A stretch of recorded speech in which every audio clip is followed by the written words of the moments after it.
بسم اللہ الرحمن الرحیم۔ السلام علیکم ورحمۃ اللہ وبرکاتہ۔ سعودی عرب جدہ میں فلکیاتی انجمن کے سربراہ انجینئر ماجد اور ابو زہرا نے کہا ہے کہ جمعرات 20 اپریل 2023 یعنی 29 رمضان کو چاند سورج غروب ہونے کے 24 منٹ بعد تک مکہ مکرمہ کے آسمان پر دیکھا جا سکے گا۔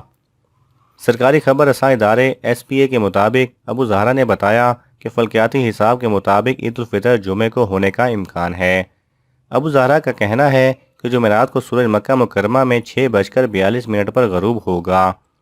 اس وقت چاند 4 ڈگری کی بلندی پر موجود ہوگا، 0.2% تک روشن ہوگا۔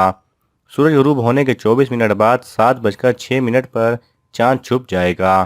فلکیاتی حساب کے لحاظ سے 29 رمضان جمعرات کو چاند دیکھا جا سکے گا۔ فلکیاتی انجمن کے سربراہ نے کہا ہے کہ 29 رمضان کو چاند ننگی آنکھ یا ٹیلیسکوپ کے ذریعے نہیں دیکھا جا سکے گا، CCD کیمرے کی مدد سے چاند کی رؤیت ممکن ہوگی۔ لہٰذا عید الفطر 29 روزوں کے بعد جمعہ کے دن منائی جانے کا امکان قوی ہے۔